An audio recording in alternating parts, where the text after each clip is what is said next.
പ്രശ്നമൊന്നുമില്ല. ഇഷ്ടത്തും വെളിച്ചത്തും നമ്മൾ മുങ്ങുന്ന ആളാണ്. ഇറങ്ങാൻ പോവാണ്. അപ്പൊ ആള് ടീം വരുന്നുണ്ട്.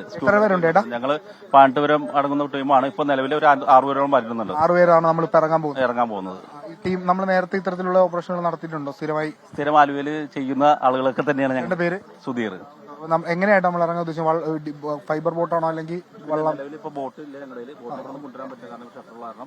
അപ്പോൾ ഇവിടെ ബോട്ട് അറേഞ്ച് ചെയ്യാന്നാണ് ഇപ്പൊ പറഞ്ഞിരിക്കുന്നത് വെള്ളത്തില്. അപ്പോൾ വെള്ളത്തിൽ ഇറങ്ങിയിട്ട് ഞങ്ങളുടെ മെഷീനറി വെച്ച് മുങ്ങി നോക്കാൻ. ഒരു പ്രതിസന്ധി ഒഴുക്കില്ല എന്നാണ് എന്റെ സ്വാഭാവികം. ഒഴുക്കില്ല. ഈ വെളിച്ചക്കുറവും മഴയുമാണ് പ്രശ്നമാണ്. പക്ഷെ ഇപ്പൊ ഫയർഫോഴ്സിന്റെ ലൈറ്റ് ഇട്ട് തരാന്ന് പറഞ്ഞിട്ടുണ്ട്. എങ്ങനെ 2 സൈഡുകളിൽ നിന്ന് ഇറങ്ങാനാണോ അല്ലെങ്കിൽ ഒറ്റ ടീം? എത്ര ടീമായിട്ട്? ഇപ്പൊ 6 പേരുണ്ട്. ഇപ്പൊ വരുന്നത് കഴിഞ്ഞിട്ട് ഞങ്ങൾ ഒരു ടീം അംഗങ്ങളായിട്ട് തീരുമാനിച്ചിട്ടാണ് ഇറങ്ങാനായിട്ട്. 6 പേര് വരുന്നുണ്ട് ഇപ്പൊ നിലവിൽ. ഓക്കെ.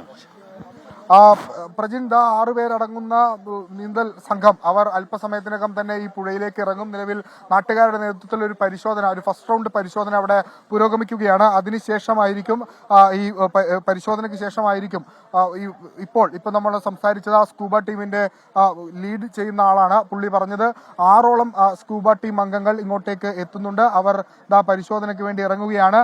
ഒഴുക്ക് പ്രതിസന്ധിയില്ല, പക്ഷേ വെളിച്ചക്കുറവ് ഒരു പ്രതിസന്ധിയാണ് എന്ന് അവർ പറയുന്നുണ്ട്. വെളിച്ചം കാര്യമായില്ല, അതോടൊപ്പം തന്നെ മഴയുമുണ്ട്. അത് രണ്ടും മാത്രം പ്രതിസന്ധിയാണ്.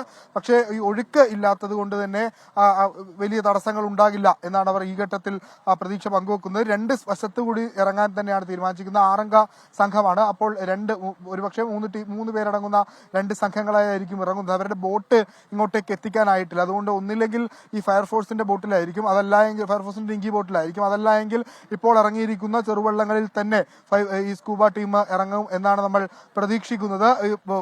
വെളിച്ചക്കുറവുമാണ് ഏറ്റവും വലിയ തിരിച്ചടിയായി നിൽക്കുന്നത്. പക്ഷെ അതിനെ മറികടക്കാനാകും എന്നാണ് ഈ ഘട്ടത്തിൽ അവർ പ്രതീക്ഷ പങ്കുവെക്കുന്നത്. അല്പസമയത്തിനകം തന്നെ പുഴയിൽ വിശദമായ, അതായത് സ്കൂബ ടീമിന്റെ നേതൃത്വത്തിലുള്ള തിരച്ചിൽ തുടങ്ങും. നേരത്തെ അത്തരത്തിൽ, അതായത് നമ്മൾ തിരച്ചിൽ തുടങ്ങിയെന്ന് പറഞ്ഞിരുന്നെങ്കിൽ പോലും അത് പ്രാദേശിക തലത്തിലൊരു സ്പോട്ടിംഗ് മാത്രമാണ്. അതായത് ഈ 3 വള്ളങ്ങൾ ഇറക്കിക്കൊണ്ട് ഏതെങ്കിലും ഘട്ടത്തിൽ അസ്വാഭാവികമായ എന്തെങ്കിലും പുഴയിൽ കാണുന്നുണ്ടോ എന്നൊരു പരിശോധന മാത്രമാണ് നടന്നത്. ഇനിയാണ് സ്കൂബ ടീം ഇറങ്ങി പരിശോധിക്കാനുള്ള തീരുമാനത്തിലേക്ക് എത്തിയിരിക്കുന്നത്. പ്രാദേശിക സ്കൂബ ടീമാണ്. ആലുവയിലടക്കം ഇത്തരം സംഭവങ്ങൾ ഉണ്ടാകുമ്പോൾ അവർ നിരന്തരം ഇടപെട്ട് ഇത്തരം വിഷയങ്ങളിലൊക്കെ പോലീസിനടക്കം അല്ലെങ്കിൽ ആളുകളെയൊക്കെ സഹായിക്കുന്ന ഒരു ടീമാണ്.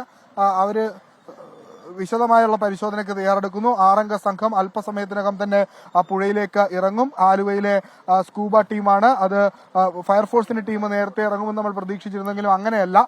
ഇത് പുറത്തുനിന്നുള്ള ഈ സാധാരണഗതിയിൽ ആലുവയിൽ ഇത്തരം സംഭവങ്ങളൊക്കെ ഉണ്ടാകുമ്പോൾ ഇറങ്ങുന്ന ഒരു ടീമിനെയാണ് ഇപ്പോൾ ഫയർഫോഴ്സും പോലീസും സഹായത്തിന് വേണ്ടി വിളിച്ചിരിക്കുന്നത്. അവർ ഈ പുഴയുടെയും നിലവിലുള്ള കാലാവസ്ഥയും ഒക്കെ വിലയിരുത്തിയിട്ടുണ്ട്. ഏകദേശം അരമണിക്കൂറോളം ഡിവൈഎസ്പിയും അതോടൊപ്പം തന്നെ അങ്കമാലി MLA അടക്കമുള്ള ആളുകൾ ഈ വിലയിരുത്തലൊക്കെ നടത്തിയ ശേഷമാണ് ഇറങ്ങാം എന്ന തീരുമാനത്തിലേക്ക് എത്തിയത്. ഇറങ്ങുന്നതിൽ പ്രതിസന്ധികളില്ല. ഈ ഒഴുക്ക് ആണ് ഒരു ആശങ്ക എന്നുണ്ടെങ്കിൽ അങ്ങനെ ഒരു പ്രശ്നമില്ല എന്ന് പറയുന്നു. നമ്മൾ കാത്തിരിക്കുകയാണ് ആ തെരച്ചിൽ നടത്താൻ വേണ്ടി. ഒന്നും ആ കുഞ്ഞിന് സംഭവിച്ചിട്ടുണ്ടാകില്ല എന്ന് നമ്മൾ ഈ ഘട്ടത്തിലും വിശ്വസിക്കുന്നു. ഇനിയും അങ്ങോട്ടും അത്തരത്തിൽ വിശ്വാസം തുടരാൻ തന്നെയാണ് തീരുമാനം.